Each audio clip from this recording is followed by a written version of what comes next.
إن الحمد لله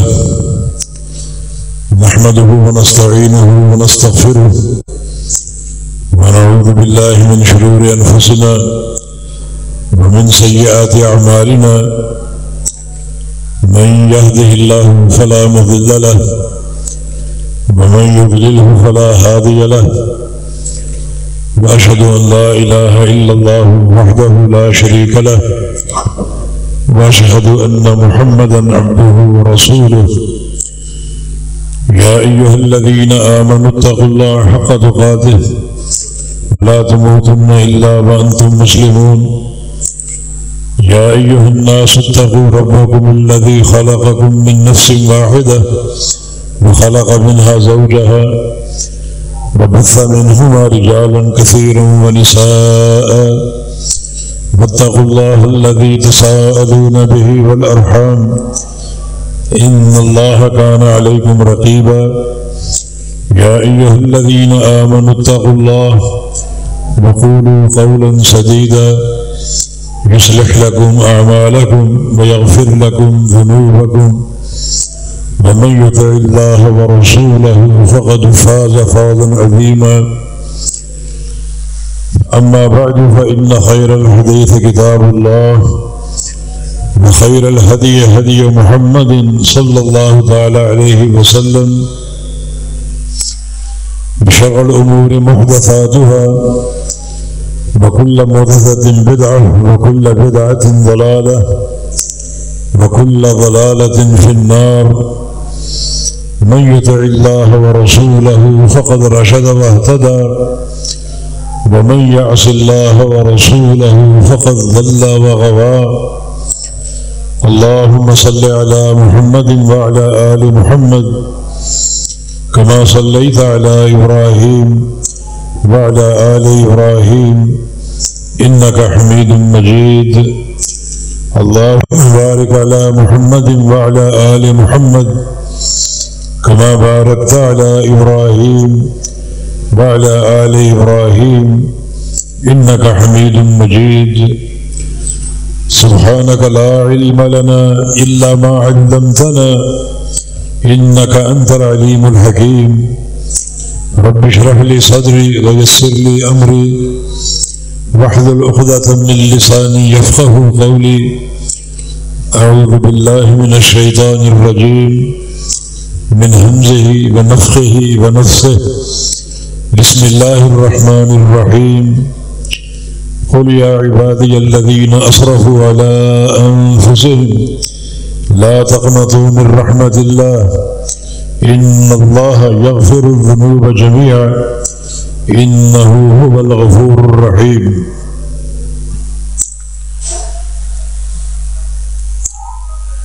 ایک حدیث میں نبی صلی اللہ علیہ وسلم نے دنیا کو آخرت کی کھیتی قرار دیا ہے. الدنیا مزرعۃ الآخرہ، دنیا آخرت کی کھیتی ہے. جو یہاں کاشت کرو گے وہ قیامت کے دن کاٹ لو گے. اگر اچھا کاشت کرو گے تو اچھا اجر اور ثواب حاصل کر لو گے، اور اگر برا کاشت کرو گے تو بری سزا قیامت کے دن موجود ہوگی. دنیا کے اس معاملے کو آخرت کی تیاری میں صرف کر دینا چاہیے. فرمایا کہ وابتغ ما آتاک اللہ دار الآخرہ، اللہ نے آپ کو جو کچھ دیا ہے اس سے آپ دار آخرت کو تلاش کریں اور طلب کریں. جو بھی آپ کو عطا فرما دیا، عمر آپ کو دی، مال آپ کو دیا، جسم کی طاقت آپ کو دی، اولاد آپ کو دی، جو کچھ آپ کو عطا فرما دیا ہے اسے صرف کر دے حصول آخرت میں، اور آپ کی نظر جو ہے وہ ہمیشہ آخرت پر مرکوز ہو. اللہ تعالیٰ نے صحت دی، عمر دی، اور ساتھ ساتھ اللہ تعالیٰ نے نیکیاں کمانے کے مواقع دیے ہیں. یہ ماہ رمضان کل تک جس کا انتظار تھا، آج اس کو الوداع کہہ رہے ہیں، یہ بھی پورا ایک اللہ تعالیٰ کی طرف سے سبب تھا وصول آخرت کا۔ روزانہ گناہوں کی بخشش کے مواقع اللہ تعالیٰ نے کم از کم 2 بار عطا فرمائے۔ من صام رمضان ایمانا واحتسابا غفر له ما تقدم من ذنبه، جو رمضان کے روزے رکھ لے سچے ایمان کے ساتھ اور احتساب کی نیت سے، اللہ اس کے سابقہ سارے گناہ معاف کر دے گا۔ من قام رمضان ایمانا واحتسابا غفر له ما تقدم من ذنبه، جو رمضان کا قیام کر لے سچے ایمان اور احتساب کی نیت سے، اللہ تعالیٰ اس کے سابقہ سارے گناہ معاف کر دے گا۔ یہ 2 بڑے اہم موقع ہر روز اللہ پاک نے عطا فرمائے۔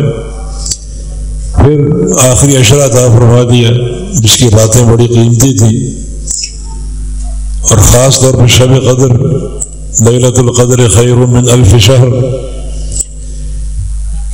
1000 مہینے کی عبادت سے افضل یہ رات عطا فرما دی، جس کا قیام اور جس کا احیاء سابقہ تمام گناہوں کی بخشش کا ذریعہ اور باعث تھا۔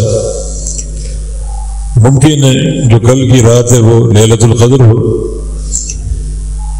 ویسے جو رات گزری ہے 27ویں شب، اس کے امکان زیادہ تھے۔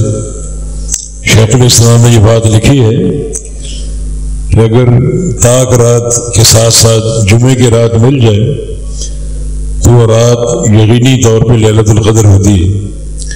کل طاق رات تھی، 27ویں شب تھی، اور جمعے کی رات بھی تھی، تو چانسز اور مواقع زیادہ تھے، جس کے خوب فائدے اٹھائے گئے۔ الحمدللہ پوری رات جاگا گیا، قرآن کی تلاوت کی گئی، نوافل ادا کیے گئے۔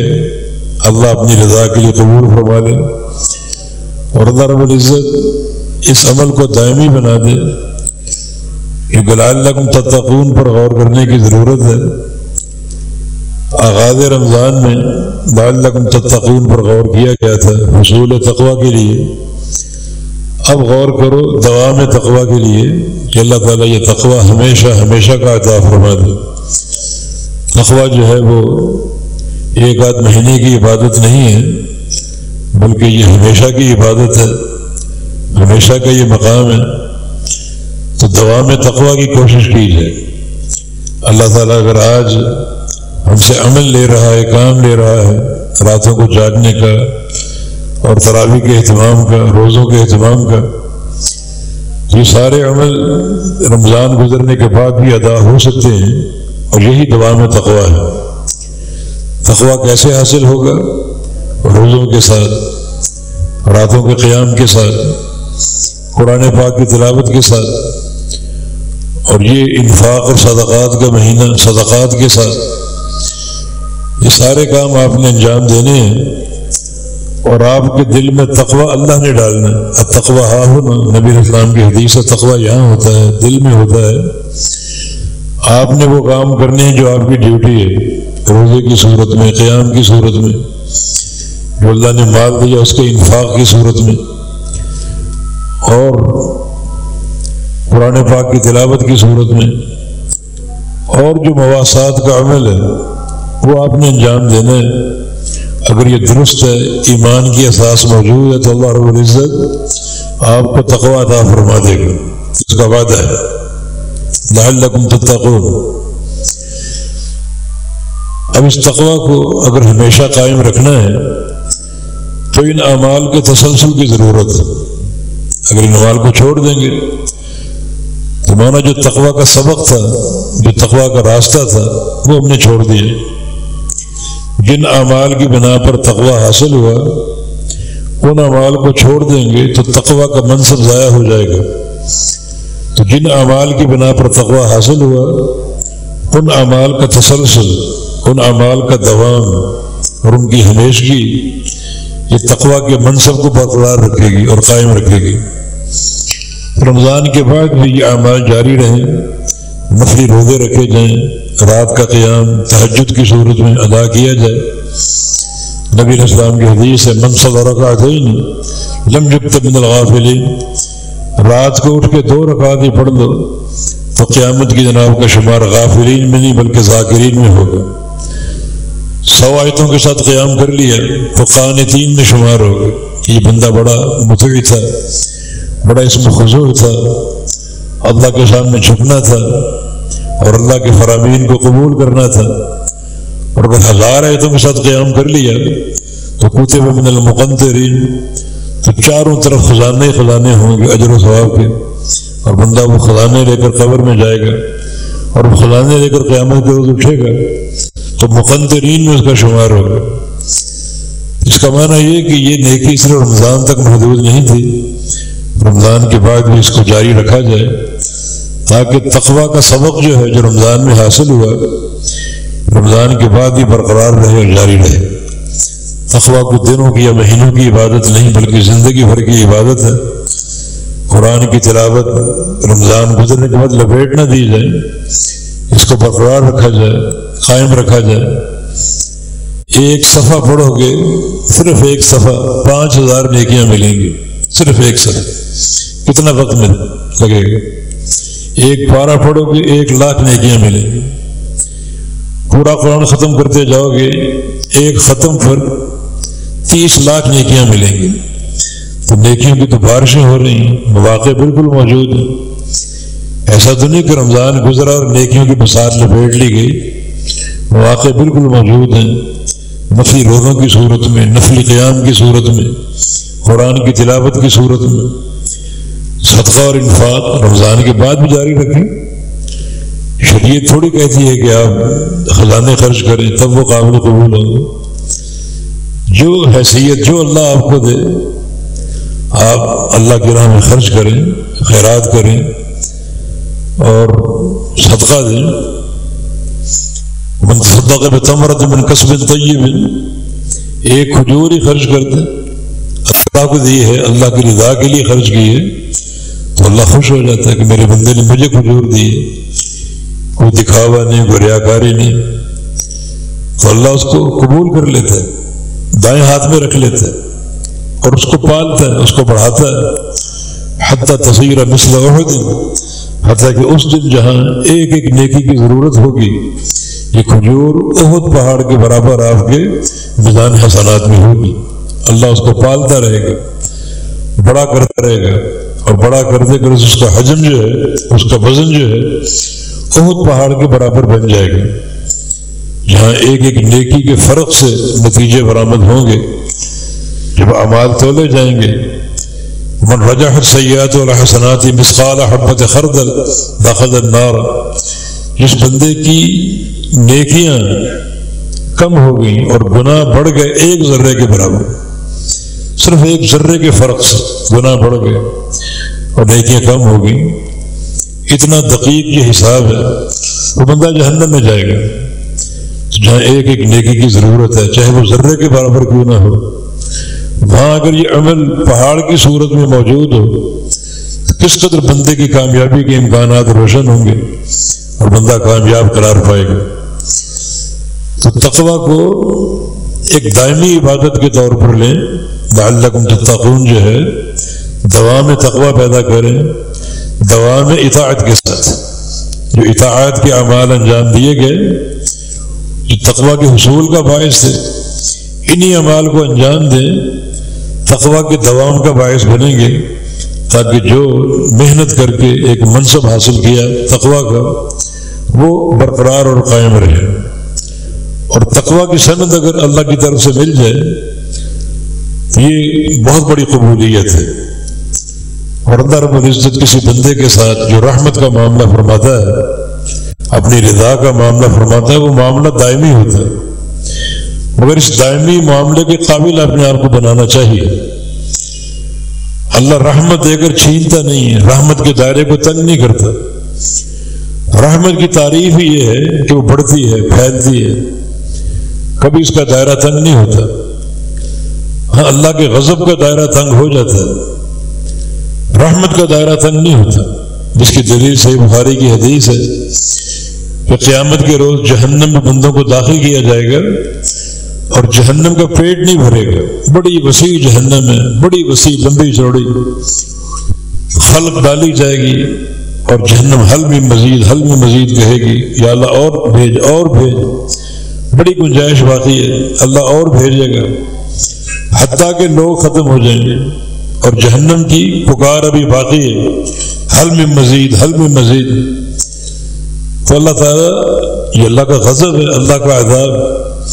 اللہ اس کے دائرے کو تنگ کرے گا. صحیح بخاری کی حدیث کے مطابق اللہ تعالیٰ اپنا قدم جہنم میں ڈال دے گا اور جہنم اس کی تاب نہ لا سکے گی، سکڑ جائے گی، اس کا دائرہ تنگ ہو جائے گا. اور حدیث میں قط و عزت، تیری عزت کی قسم، بس میں سکڑ گئی، میں تنگ ہو گئی. تو اللہ غضب کو تنگ کرتا ہے، غضب کے معاملے کو تنگ کرتا ہے، چھوٹا کرتا ہے، اس کو ہٹا لیتا ہے. یہی بات جنت میں ہوگی. اللہ جنت میں لوگوں کو داخل کرے گا.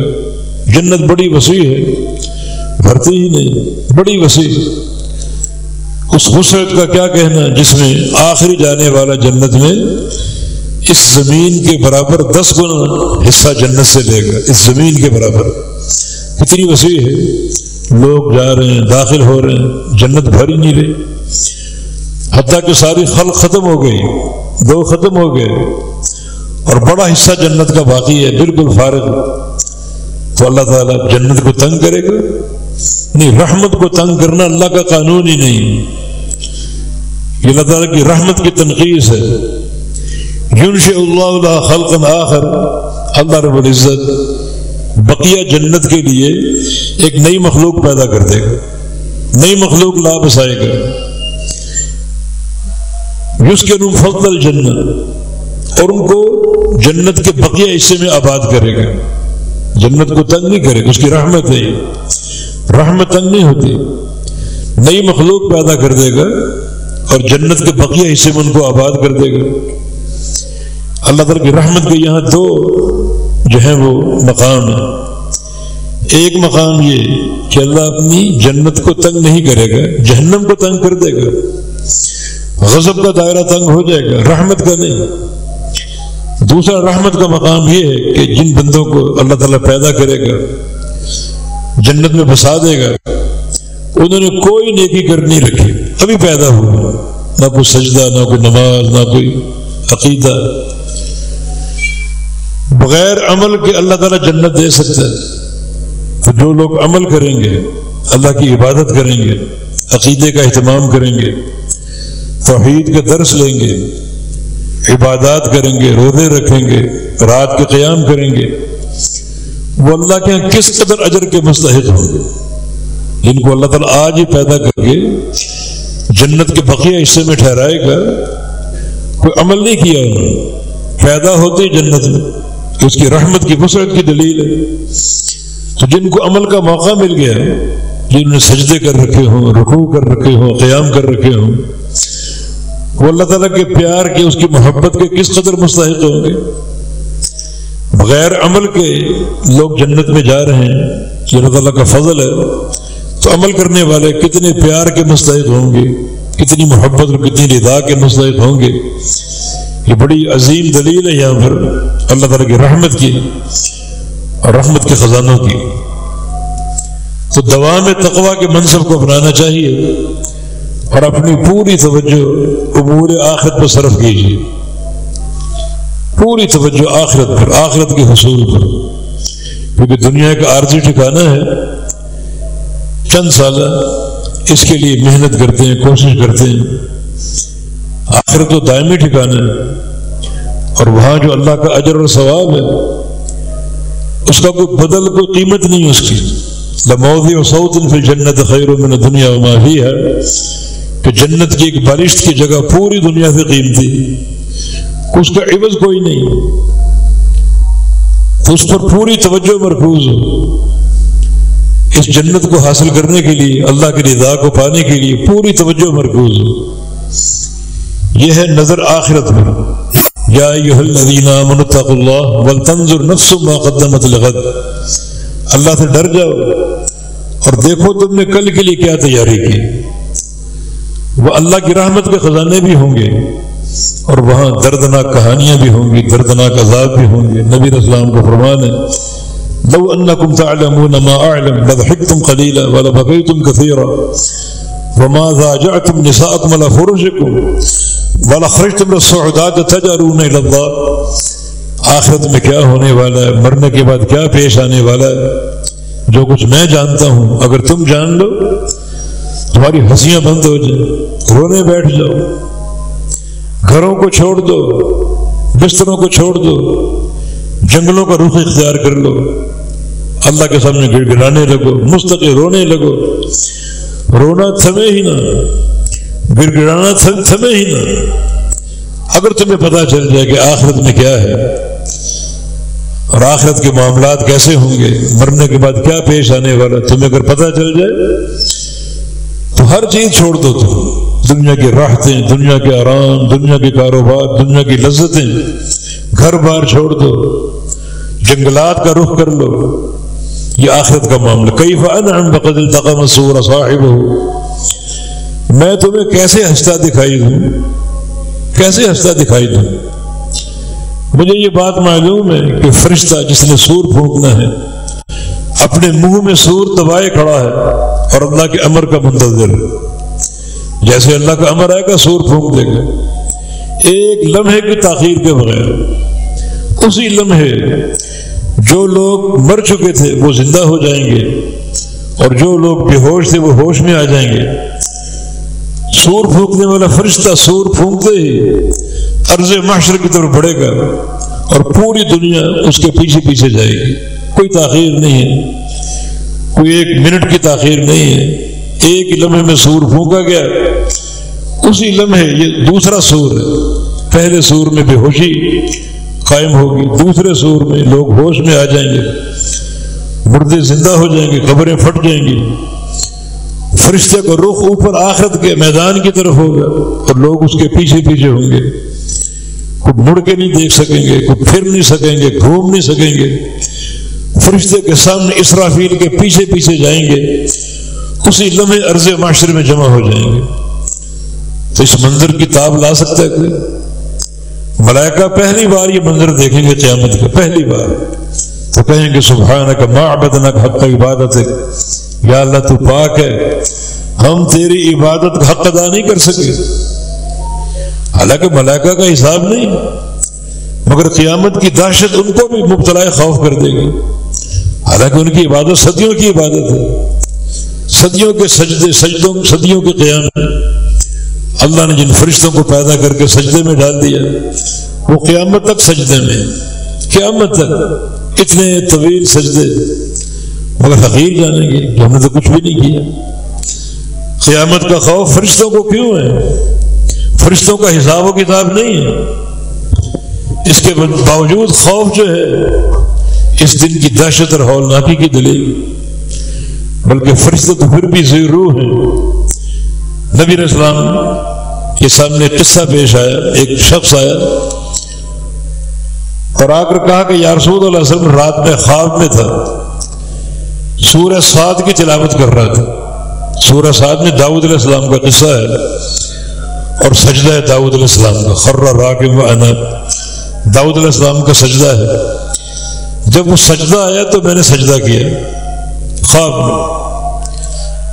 میں نے دیکھا کہ درخت بھی سجدہ کر رہا ہے، جس درخت کے لیے تلاوت کر رہا ہوں وہ بھی سجدے میں گرا ہوا ہے اور درخت ایک دعا کر رہا ہے۔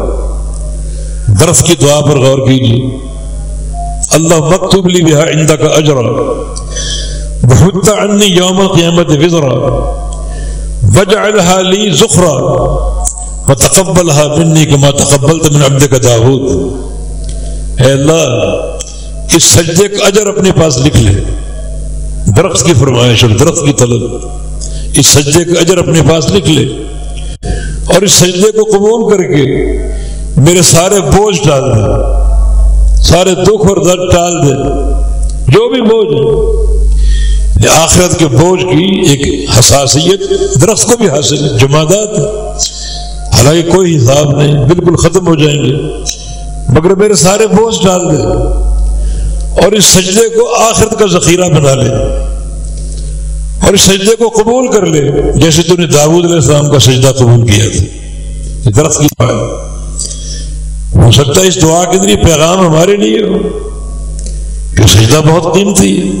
صحیح مسلم کی حدیث نبی علیہ السلام کا فرمان ہے تو سجدہ تلاوت آتا ہے, بندہ سجدہ کرتا ہے, شیطان سر پہ خاک ڈالتا ہے, گڑ گڑاتا ہے, روتا ہے, تضرع کرتا ہے, آہوازاریاں کرتا ہے. کہتا ہے کہ امر ابن آدم بالسجود فسجد فدخل الجنہ وامرت بالسجود فابیت فدخلت النار. ابن آدم کو سجدے کا حکم ملا, یہ دیکھو سجدہ کر رہے اور اللہ جنت کا خریدار بن چکے. مجھے بھی حکم ملا سجدے کا, میں نے انکار کر دیا اور میں جہنم میں داخل ہو گیا. جب بھی بندے سجدہ تلاوت کرتے ہیں شیطان اپنے سر پہ خاک ڈالتا ہے اور اس کی زبان پہ الفاظ ہوتے ہیں کہ مجھے بھی حکم ملا تھا سجدے کا, میں نے سجدہ نہیں کیا, انکار کر دیا, ہمیشہ کا جہنمی بن گیا. ابن آدم کو حکم ملا سجدے کا, سجدہ کر رہا ہے اور جنت کا خریدار بن چکے, جنت کا خریدار. تو دین اسلام میں بڑی قدر ہر عمل کی, ہر نیکی کی, جس کے لیے ہمت ہو. جو اللہ نے دیا, طاقت دی, ہمت دی, صحت دی, شفا دی, مال دیا, اولاد دیا, سب کو تج دو حصول آخرت کی. وابتغ, تلاش کر لو, ہر شے سے آخرت تلاش کرو, ہر شے کے تعلق سے نظر آخرت پر رکھو. آخرت کے گویا غلام بن جاؤ, آخرت کے مقیم بن جاؤ, دنیا کے مسافر بن جاؤ. کن فی الدنیا کانک غریب وعابر سبیل, دنیا میں مسافر بن کر رہو, آخرت کے مقیم بن جاؤ. ہر شے میں آخرت کا تصور ہو, ہر شے میں آخرت کو یاد کرو, ہر عمل میں آخرت کی طلب کی حرص اور نیت رکھو. اللہ تعالیٰ نیتوں کو قبول کرنے والا, اس حرص کا اجر دینے والا, اور سچی طلب کو اللہ تعالیٰ قبول کرنے والا ہے. اور ہمت بھی جوان ہو, ہمت پست نہ ہو. ایک دعا نبی علیہ السلام کی طویل دعا کے 2 جملے ہیں. ابن قیم فرماتے ہیں کہ اس دعا میں جو اللہ کے نبی نے تعلیم دی ہے اس میں آخرت کی سب سے بڑی نعمت ہے اور دنیا کی سب سے بڑی نعمت ہے. اللہم انی اسألک لذت النظر الی وجہک والشوق الی لقائک من غیر ضراء مضرہ ولا فتنۃ مضلہ. ایک طویل دعا کا حصہ ہے. اے اللہ تعالی, میں تجھ سے سوال کرتا ہوں اور تجھے سے سوال کرتا ہوں, کسی اور سے نہیں. یہ سوال کرنا اللہ تعالی سے یہ بھی ایک وسیلہ ہے اللہ کی رضا کو حاصل کرنے کا. سنن ابی داؤد کی حدیث ہے, اللہ کے نبی تشریف فرماتے ایک شخص اپنی توجہ میں اپنی دعائیں مانگ رہے, اسے معلوم نہیں مجھے کون دیکھ رہا ہے, کون سن رہا ہے, مصروف ہے دعا میں, مصروف ہے دعا میں. اللہ کے نبی سن رہے ہیں, کیا وہ منظر ہوگا؟ اس دعا کی ابتدا کیا ہے؟ اللہم انی اسألک بانی اشہد بانک انت اللہ لا الہ الا انت. یا اللہ میں تجھ سے مانگتا ہوں. تجھ سے کیوں مانگتا ہوں؟ کیونکہ میں گواہی دیتا ہوں کہ تو اللہ ہے. میں گواہی دیتا ہوں کہ تو اللہ ہے, اس لیے مانگتا ہوں. اس گواہی میں سچے ہو, اللہ کو اللہ مانتے ہو. اللہ کو اللہ ماننے کا معنی تو ہی معبود حق ہے اور کوئی معبود نہیں. یہ گواہی ہے میری, یہ گواہی میری ایک وسیلہ ہے, ایک واسطہ ہے کہ میں گواہی دیتا ہوں کہ تو اللہ ہے. بہت تھوڑے لوگ اس گواہی میں سچے ہیں جن کی نظریں مزاروں, درباروں اور قبوں اور آستانوں پر ہوں. فلاں مشکل کشا, فلاں حاجت روا, فلاں داتا اور فلاں دستگیری کرنے والا, وہ اس دعا مانگیں گے تو جھوٹے ہوں دل کی گہرائیوں سے کہ تو اللہ ہے. بہت تھوڑے لوگ یہاں پر سچے ثابت ہوتے ہیں کہ وہ اللہ ہے, وہ رب ہے. اکثر دنیا جھوٹی ہے, اللہ اللہ کرتی ہے, رب رب کرتی ہے, اللہ کہتی ہے, ربنا کہتی ہے, مگر جھوٹ. عقیدہ اس کے خلاف ہے, زبان ان کی ترجمانی نہیں کر رہی. علائق تمہارے بہت سے ہیں, غیر اللہ کو پکارتے ہو, غیر اللہ سے استمداد کرتے ہو, طواف کرتے ہو, سجدے کرتے ہو, غیر اللہ کے نام کی نظریں, نیازیں. اگر اللہ کو اللہ کہو گے, رب کہو گے, جھوٹ بولتے ہو. تمہارا عقیدہ تمہاری زبان کی گفتار کے خلاف ہے. اور وہ شخص کتنی سچائی سے کہہ رہا ہے کہ میں تجھ سے سوال کرتا ہوں، تجھ سے مانگتا ہوں. کیوں مانگتا ہوں؟ میرا ایک عمل بطور وسیلہ کی قبول کر لے. میں گواہی دیتا ہوں کہ تو اللہ ہے، لا الہ الا انت، تیرے سوا کوئی معبود نہیں. یہ بنیاد ہے، یہ بنیاد. سوال کرنا اللہ تعالیٰ سے اور اللہ تعالیٰ ہی سے، کسی اور سے نہیں. بہت بڑا قبولیت دعا کا وسیلہ ہے. میں تجھ سے سوال کرتا ہوں کہ تو اللہ ہے، میں گواہی دیتا ہوں کہ تو اللہ ہے، تیرے ساتھ کوئی معبود نہیں. الاحد الصمد، تو احد اور صمد ہے. اللہ کے نبی سن رہے اس کی دعا کو، وہ دعا مانگتا جا رہا ہے. آپ نے صحابہ سے فرمایا لقد سأل اللہ باسمہ الاعظم اللہ اذا دعی بھی اجاب واذا سئل بھی اعطى. اس بندے نے اللہ تعالیٰ سے جو دعا کی ہے، اللہ کے اسم اعظم کے واسطے سے دعا کی، اسم اعظم کے واسطے سے. اور یہ ایسا واسطہ ہے جب بھی اس واسطے سے سوال کرو گے اللہ عطا کرے گا، جو دعا کرو گے اللہ عطا فرمائے گا، اللہ قبول کرے گا. یہ ایسا واسطہ، یہ توحید کا واسطہ، اس کی ربوبیت کا واسطہ، الوہیت کی شان کا واسطہ، یہ عقیدہ، گواہی کہ تو اللہ ہے، تیرے سوا کوئی معبود نہیں، تو احد اور صمد ہے. احد اور صمد ہے. یہ سوال ایک بڑا واسطہ، بڑا وسیلہ، قوی وسیلہ. اللہ کے نبی جو دعا فرما رہے اللہ منی اسألک، میں تجھ سے سوال کرتا ہوں. یہ سوال کرنا ہی توحید ہے، یہ توحید کا واسطہ ہے. وہی بندہ یہاں پر سچا ہے جو توحید کو مانتا ہے اور توحید کو اپناتا ہے. مجھے کیا چاہیے؟ دو چیزوں کے سوال ہیں. لذت النظر الی وجہک، مجھے قیامت کے دن اپنے چہرے کے دیدار کی لذت عطا فرما دے. یہ قیامت کی سب سے بڑی نعمت ہے، اپنے چہرے کے دیدار کی لذت. اللہ مجھے اور آپ سب کو عطا فرما دے. قیامت کی سب سے بڑی نعمت ہے. نبی علیہ السلام کی حدیث ہے ینسون نعیم الجنہ ما داموا ينظرون الیہ، کہ جنتی جب تک اللہ کا دیدار کرتے رہیں گے جنت کی ساری نعمتوں کو بھول جائیں گے. ایک حدیث میں لا یلتفتون کے الفاظ ہیں، جنت کو جھانک کر نہیں دیکھیں گے. یہ حور اور قصور اور محلات اور یہ میوہ جات اور جو بھی جنت کی نعمتیں، انہیں جھانک کر نہیں دیکھیں گے جب تک اللہ کا دیدار قائم رہے گا. اور یہ دیدار میدان معاشر میں بھی ہوگا جو کامیابی کی سند ہوگا. اس دیدار کی ضرورت ہے. جو دیدار سے محروم ہوں گے وہ جہنمی ٹولہ ہے، جنتی نہیں ہے.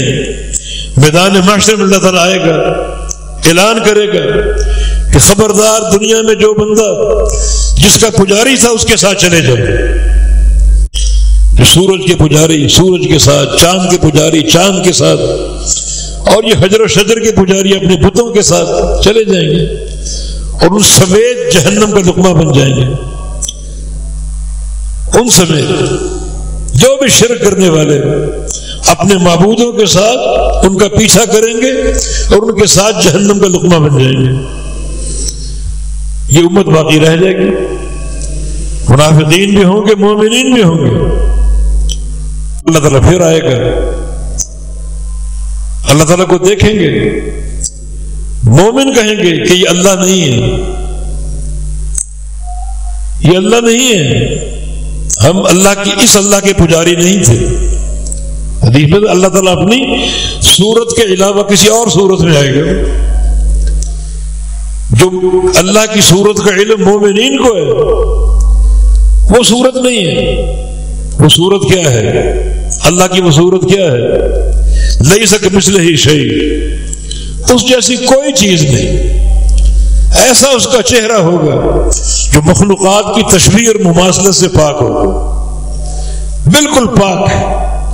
اور اگر کسی شے کی مماثلت قائم ہو رہی ہے تو جو سچے عقیدے والے، سچی توحید والے، اسماء و صفات کی توحید کو ماننے والے انکار کر دیں گے اللہ نہیں. پھر اللہ اپنے اصل شکل میں آئے گا.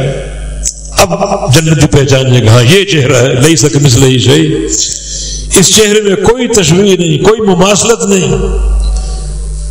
پھر ایک علامت ظاہر ہوگی جو اللہ تعالی کی سچائی اور صداقت کی دلیل ہوگی، اور وہ کشف الساق. اللہ اپنی پنڈلی کھول دے گا.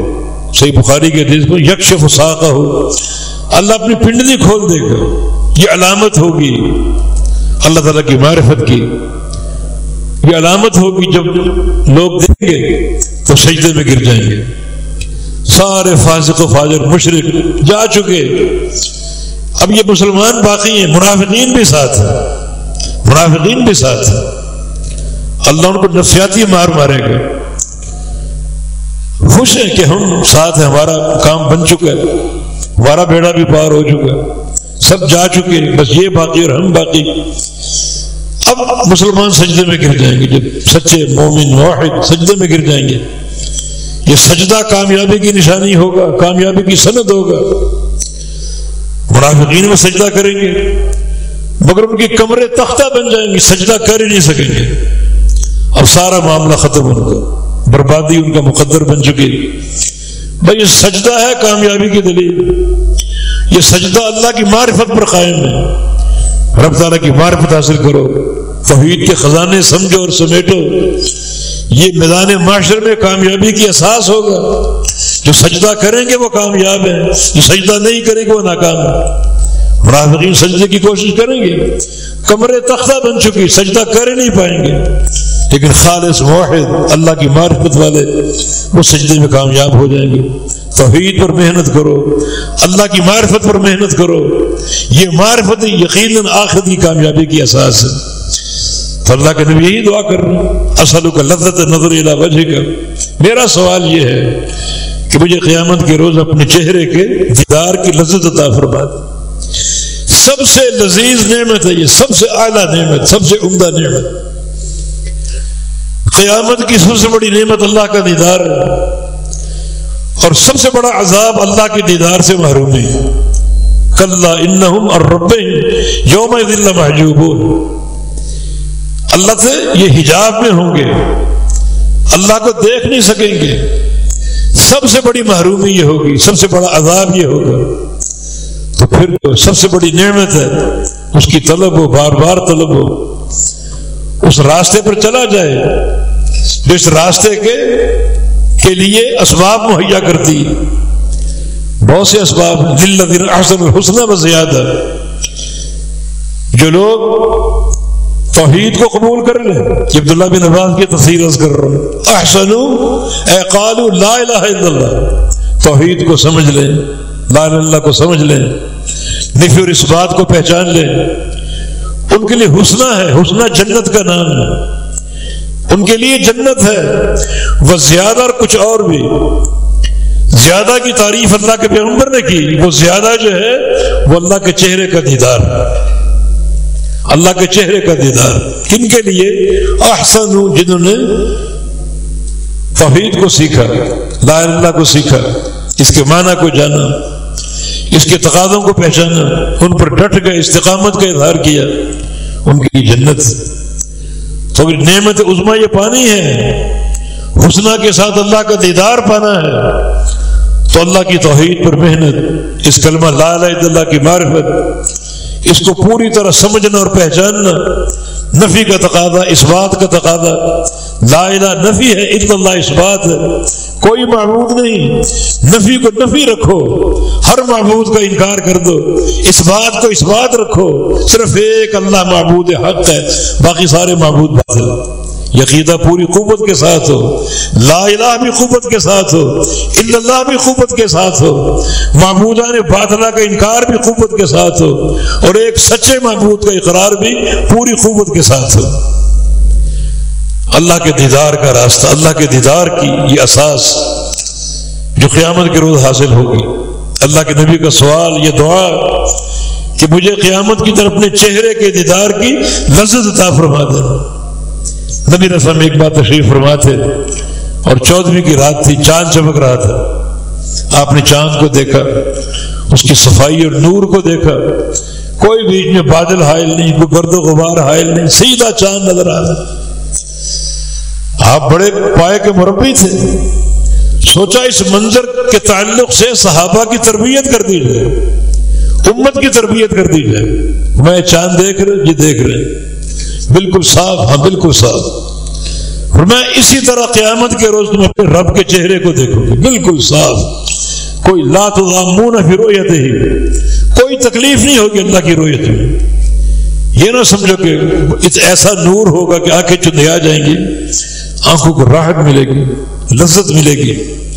اور یہ نہ سمجھو کہ بھیڑ بھاڑ ہوگی، کیسے دیکھنا ہوگا، شاید ایڑی اٹھا کر دیکھنا ہو، بعد کا ایک چیز درخت پہ چڑھ کے دیکھتے، دیوار پہ چڑھ کے دیکھتے، بالکل نہیں۔ اللہ الارائک ینظرون، اپنے تختوں پر ٹیک لگا کے اللہ کو دیکھو گے، اس طرح جیسے اس چاند کو دیکھ رہے ہو۔ یہ تشبیہ چہرے کی چاند کے ساتھ نہیں ہے، صرف رؤیت کی تشبیہ ہے۔ جیسے چاند کو دیکھ رہے ہو، کوئی بیچ میں بادل نہیں، کوئی بیچ میں گرد و غبار نہیں، کوئی تکلیف نہیں، نہ آنکھوں کو تکلیف نہ بدن کو تکلیف، اس طرح دیکھو گے۔ باقی اللہ کا چہرہ کیسا ہے؟ نہیں سکے مثلہ ہی صحیح، وہ تشبیہ سے پاک ہے، کوئی مخلوق اس سے مماثلت اور مشابہت نہیں رکھتی، تشبیہ سے پاک ہے۔ اور یہ عقیدہ ہی در حقیقت اصل کامیابی کی اساس ہے۔ میدان معاشر میں جنتی اللہ کو اس اساس پر پہچانیں گے کہ یہ چہرہ جو اب دیکھ رہے ہیں یہ ہر تشبیہ سے پاک ہے، یہ ہمارا رب ہے۔ پھر سجدے میں گریں گے، اللہ سجدے کی توفیق دے گا۔ یہ عقیدہ، اس عقیدے کی معرفت اس عظیم کامیابی کی اساس ہے۔ تو آپ نے فرمایا کہ جس طرح اس چاند کو دیکھ رہے ہو، رب تعالیٰ کو دیکھو گے، کوئی تکلیف نہیں ہوگی، نہ آنکھوں کو نہ جسم کو، نہ بیچ میں کوئی غبار حائل ہوگا، نہ کوئی بادل حائل ہوں گے، بالکل براہ راست تختوں پر ٹیک لگا کر رب تعالیٰ کو دیکھو گے۔ پھر آپ نے ایک بات کہی، من استطاع اللہ یغلب علی صلاۃ قبل طلوع الشمس وعلی صلاۃ قبل غروبها فلیفعل۔ ایک کام اگر کر سکو تو کرو، اس کام کی طاقت اپنے اندر پیدا کرو۔ یعنی اللہ کے چہرے کے دیدار کی بات ہو رہی ہے تو ایک کام کرو، تم اس کام پر کوئی چیز غالب نہ ہے، اس کام کی طاقت ہونی چاہیے، ہمت ہونی چاہیے، وہ کام کر جاؤ تو اللہ کے چہرے کا دیدار حاصل ہوگا۔ دو نمازیں، ان نمازوں پر کوئی چیز غالب نہ آئے تم پر، کوئی میٹنگ، کوئی کام، کوئی کاروبار، کوئی خوف، کوئی چیز ان نمازوں کے وقت پر غالب نہ آئے۔ ایک وہ نماز جو طلوع شمس سے پہلے، طلوع آفتاب سے پہلے، جو کہ فجر کی نماز ہے، دوسری وہ نماز جو غروب آفتاب سے پہلے ہے، عصر کی نماز۔ ان دو چیزوں پر کوئی نیند، کوئی کاروبار، کوئی مصروفیت، کوئی تھکاوٹ غالب نہ آئے، ان کے لیے مستعد رہو، ہمیشہ تیار رہو، تو اللہ تعالیٰ اپنے چہرے کا دیدار عطا فرمائے گا۔ دو چیزیں ہو گئی، ایک عقیدے کی قوت، کلمہ لا الہ الا اللہ کا فہم، دوسرا نمازوں کی پابندی، ہر نماز کی، اور خاص طور پر یہ دو نمازیں عصر اور فجر کی۔ بعض حدیث سے یہ مفہوم ہوتا ہے کہ جنت میں 2 بار اللہ کا دیدار ہوگا، 2 بار، ایک بار اس وقت جب دنیا میں فجر کا وقت ہوتا ہے، دوسری بار اس وقت جب دنیا میں عصر کا وقت ہوتا ہے، دونوں ٹھنڈے ٹائم، راحت کے ٹائم۔ اللہ تعالیٰ ان 2 موقعوں پر روزانہ اپنا دیدار عطا فرمائے گا، اور تیسرا دیدار جمعے کے دن، ہر جمعے کو ہوا کرے گا۔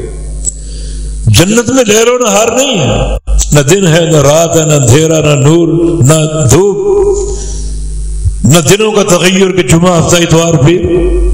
لیکن جو جمعے کا دن دنیا میں بنتا ہے اور آپ جمعے کا اہتمام کرتے ہیں، اللہ اس اہتمام کی قدر کرے گا۔ تو جمعے کا جو وقت ہوتا ہے دنیا میں، اللہ جنت میں سارے اہل جنت کو ایک بازار میں جمع کرے گا، سارے جنتی وہاں جمع ہوں گے، مرد ہوں گے، عورتیں نہیں۔ عورتیں جنت میں بھی پردہ کریں گی، اپنے گھروں میں رہیں گی۔ اس میں ایک اشارہ ہے کہ بازار میں عورت کا کوئی کام نہیں، حالانکہ وہ بازار خرید و فروخت کا نہیں ہے، وہ بازار اللہ کے دیدار کا ہے۔ جنت میں بھی گھروں میں رہیں گے، جنتی مرد وہ دیدار کریں گے جمعے کے دن، اور وہ دیدار بڑا خاص ہوگا، اتنا خاص ہوگا کہ جنتی دیدار کرتے جائیں گے، ان کے چہرے کا نور، حسن، خوبصورتی، جمال بڑھتی جائے گی۔ جب وہ دیدار کر کے فارغ ان گھروں کو لوٹیں گے تو ان کی حوریں، ان کی بیویاں کہیں گی کہ آپ تو بہت خوبصورت ہو گئے، بڑا آپ کے اندر جمال آ گیا۔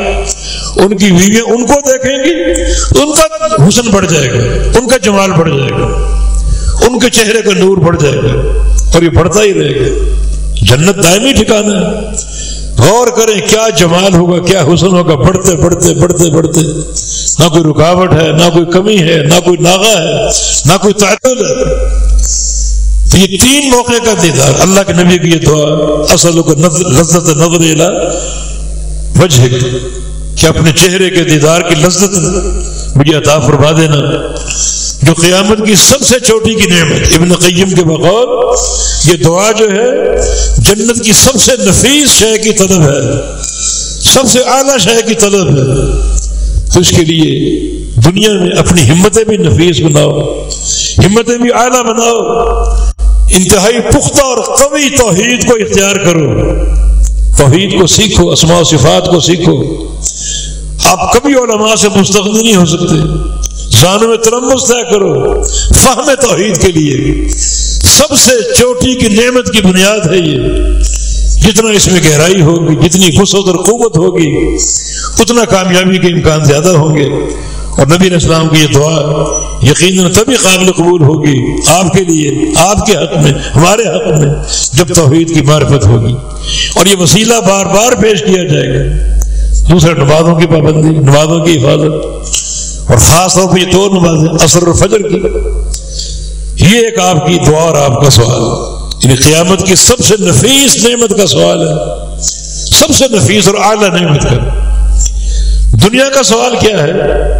بقول ابن قیم رحمہ اللہ کے، وہ دنیا کا سوال بھی دنیا کا سب سے اعلیٰ سوال ہے، اور وہ کیا ہے؟ وہ شوق الی لقائک، کہ یا اللہ میرے اندر اپنی ملاقات کا شوق ڈال دے۔ اللہ کی ملاقات کیا ہے؟ بندے کی موت، موت کا شوق ڈال دے۔ بہت اعلیٰ شے ہے یہ، کوئی موت نہیں چاہتا، سب موت سے ڈرتے ہیں، سب موت سے بھاگتے ہیں، لیکن تو میرے اندر موت کا شوق ڈال دے، اپنی ملاقات کا شوق ڈال دے۔ سب سے اونچی دعا ہے یہ۔ اس کا معنی یہ ہے کہ مجھے ایسا بنا دے کہ تجھ سے ملنے کی آرزو پیدا ہو جائے، تیری ملاقات کا شوق پیدا ہو جائے۔ ایک چیز کا اگر شوق ہو، اس کا اہتمام ہوتا ہے، اس کی تیاری ہوتی ہے۔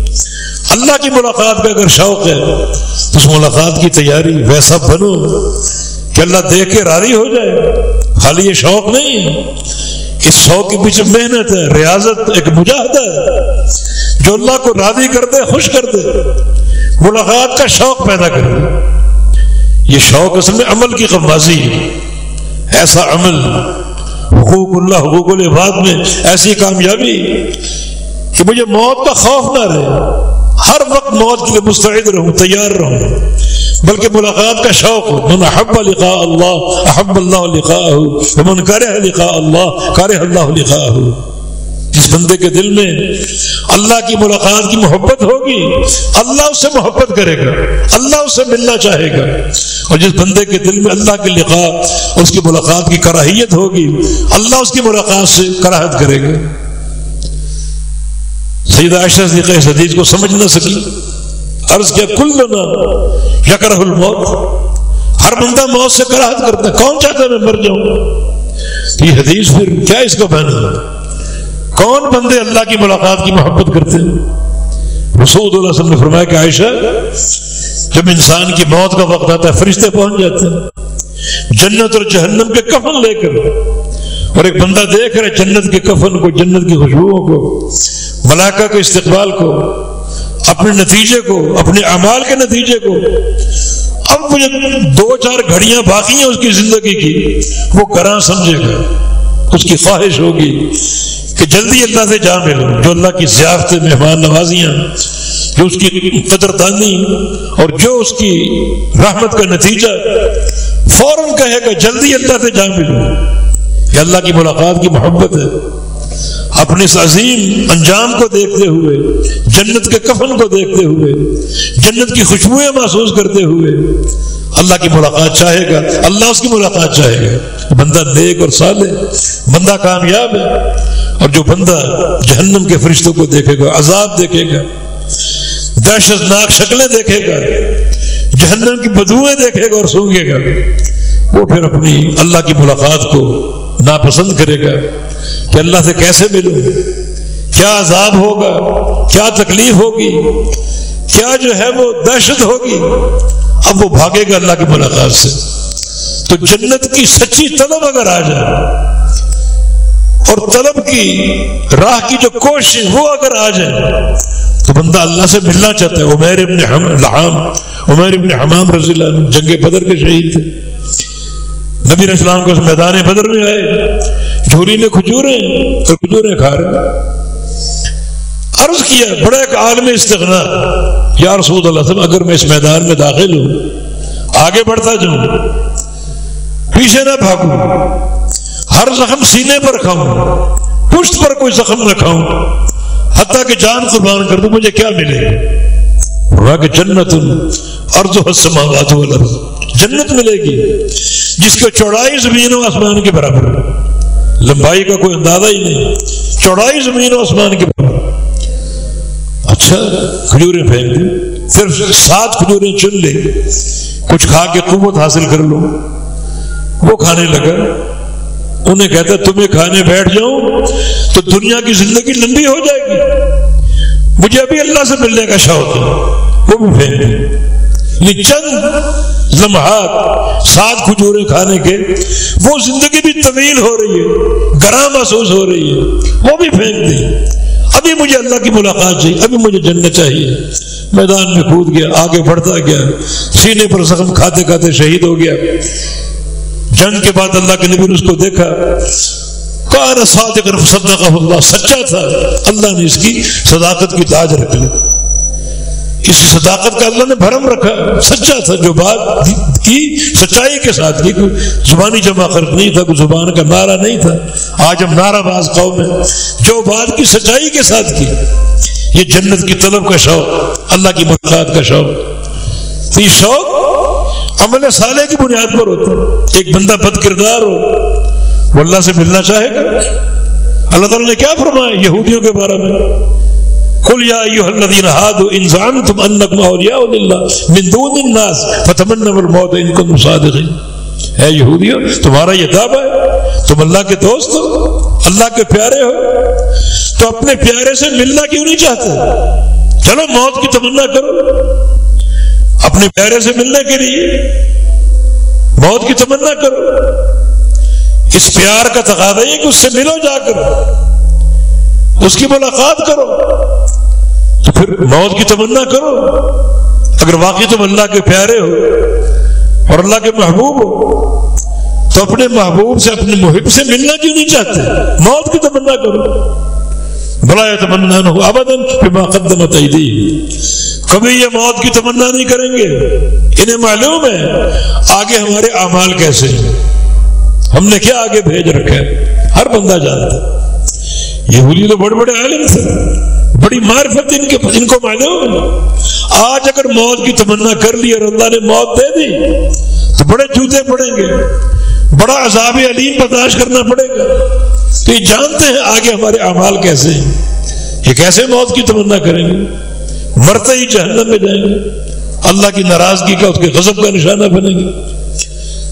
یہ جو اللہ کے نبی کی دعا وشوق الی لقائک، میرے اندر اپنی ملاقات کی شوق پیدا کر دے، ملاقات کا شوق پیدا کر دے۔ یہ شوق در حقیقت غمازی کرتا ہے عمل صالح کی۔ بندہ عمل میں پورا ہو، حقوق اللہ میں پورا ہو، حقوق العباد میں پورا ہو، کسی پہ ظلم نہ کیا ہو، کسی کی غیبت نہ کی ہو، کسی کی نمیمہ اور چغلی نہ کی ہو، کسی پر بہتان نہ لگایا ہو، کسی کا مال نہ چھینا ہو، کسی کو نہ مارا نہ ہو، کسی کو قتل نہ کیا ہو۔ جو بندہ جانتا کہ میرا دامن ان ساری قباحتوں سے پاک ہے، حقوق العباد کے تعلق سے بالکل صاف ہو، یقیناً وہ موت کی تمنا کرے گا، اللہ سے ملنا چاہے گا۔ حقوق اللہ میں پورا، نماز وقت پہ ادا کرنا، روزے رکھنا، اللہ کے فرائض کا اہتمام کرنا، کوئی کوتاہی نہیں، کوئی غفلت نہیں، پورا ہے حقوق اللہ میں بھی، حقوق العباد میں بھی۔ تو اچھے انجام کے لیے اللہ سے ملنا چاہے گا تو اللہ کے نبی کی یہ دعا وہ شوق الی لقائک، اپنی ملاقات کا شوق میرے اندر ڈال دے۔ اس ملاقات کے شوق کا معنی ایسا بنا دے عمل کے اعتبار سے، عقیدے کے اعتبار سے، کہ عمل اور عقیدہ جنت کے حصول کی اساس بن جائے، پھر میں تجھ سے ملنے کا شوق رکھوں، موت کی تمنا کروں تاکہ تجھ سے جا ملوں، اپنے محبوب سے جا ملوں، جس محبوب نے نتیجے کے طور پر اپنی رضا اور جنت عطا فرمانی ہے، اس سے ملنے کا شوق۔ تو اس دعا میں حقیقت میں ترجمانی عمل کی ہے کہ بندہ ایسا بن جائے عملی اعتبار سے، حقوق اللہ کے اعتبار سے، حقوق العباد کے اعتبار سے، کہ پورا کامل ہو، ہر لحاظ سے ایسا کامل ہو کہ اس کے اندر اللہ سے ملنے کا شوق پیدا ہو۔ پھر دنیا اس کو تنگ لگے، تاریک لگے، اب وہ آخرت کا مقیم بننا چاہتا ہے، رب تعالیٰ سے ملنا چاہتا ہے تاکہ درجات علا سمیٹ سکوں، اللہ کی رحمت اور اس کی رضا سمیٹ سکوں۔ اور فرمایا کہ من غیر ضراء مضرہ ولا فتنۃ مضلہ، کہ موت کا شوق میرے اندر آئے، ملاقات کا شوق میرے اندر آئے، کسی ضرر کی بنا پر نہ آئے، کوئی سامنے نقصان کھڑا ہو، کوئی تباہی کھڑی ہو۔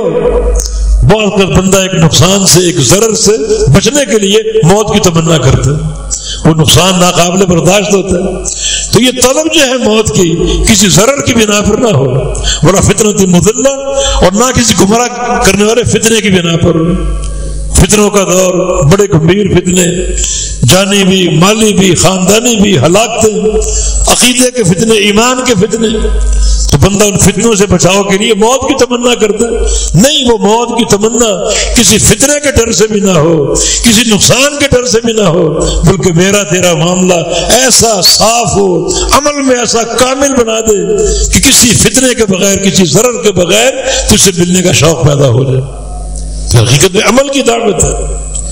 دونوں جہانوں میں سب سے اعلیٰ شے کی طلب ہے۔ قیامت کی اعلیٰ شے اللہ کا دیدار ہے، اور دنیا کی اعلیٰ شے عمل میں انسان ایسا کامل ہو جائے کہ اللہ سے ملنے کی خواہش پیدا ہو جائے، شوق پیدا ہو جائے۔ یہ شوق صرف زبانی جمع خرچ کی حد تک نہ ہو، اس شوق کی اساس عمل ہو، عقیدہ ہو۔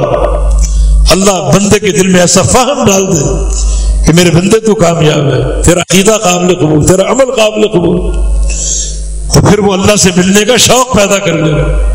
یہ نبی علیہ السلام کی عظیم دعا، اس عظیم دعا کی ترجمانی کرنی چاہیے۔ ان اعمال کو اختیار کریں جو روز قیامت اللہ کے دیدار کا باعث ہوں، اور وہ محنت کریں جو محنت انسان کو کامل بنا دے، ایسی کامل کہ انسان کے اندر اللہ کی ملاقات کی رغبت اور شوق پیدا ہو جائے۔ تو اس دعا کی حقیقت میں جو ہے عمل صالح ہے، محنت ہے، جد و جہد ہے۔ اللہ نے رمضان دیا، جد و جہد کی توفیق دی، ٹوٹی پھوٹی باتیں انجام پائی، اللہ ان کو قبول فرمائے، اور اللہ رب العزت تقویٰ کا دوام عطا فرما دے، تقویٰ کا تسلسل عطا فرما دے۔ یہ تقویٰ رمضان تک محدود نہ ہو، ایسا رمضان گزر جائے اور تقویٰ کی بساط میں لپیٹ دی جائے، نہیں، یہ سفر جاری رہے، قائم رہے۔ اعدت للمتقین والعاقبۃ للتقویٰ، سارے انجام کار کی بہتری تقویٰ میں ہے، جنت متقین کا ٹھکانہ ہے۔ اللہ کی وصیت سارے اولین و آخرین کو تقویٰ کی، تو دوام تقویٰ ہونا چاہیے۔ جن اعمال کو اختیار کر کے تقویٰ حاصل کیا، ان اعمال کو قائم رکھ کے تقویٰ کو برقرار رکھو، اللہ کی رضا کا موجب ہو جائے۔ ایسا نہیں کہ رمضان گزرے اور ہم سارے عمل چھوڑ دیں، پرانی روٹین پر آ جائیں۔ قبول کرنے والا اللہ ہے، اللہ دل کے حال کو جانتا ہے کہ آپ کے دل میں کیا چل رہا ہے۔ کچھ لوگ سوچ رہے ہوتے ہیں کہ رمضان گزرنے دو، پھر وہی روٹین، پھر پرانی حرکات، پھر اللہ وہی باتیں قبول کرے گا، توبہ قبول کرے گا۔ یا صدق چاہیے، قال اللہ ھذا یوم ینفع الصادقین صدقہم، آج کا دن جو ہے، جو صادقین ہیں، سچے لوگ ہیں، ان کا صدق ان کو نفع دے گا، سچائی ان کے کام آئے گی۔ ہر چیز کا صدق پیدا کرو، ہر چیز کی سچائی پیدا کرو، عقیدے کی سچائی، تعلق باللہ کی سچائی، تعلق بالرسول کی سچائی، توبہ اور استغفار کی سچائی، عمل کی سچائی، ہر شے میں سچائی پیدا کرو، صدق پیدا کرو۔ قیامت کے دن وہ لوگ کامیاب ہوں گے، ذرا سا اگر کذب ہوگا، ذرا سا انحراف ہوگا، کوئی نیکی قابل قبول نہیں ہوگی، کوئی نیکی۔ بندے ساری زندگی کی رپورٹ اللہ کو پیش کر دیں گے۔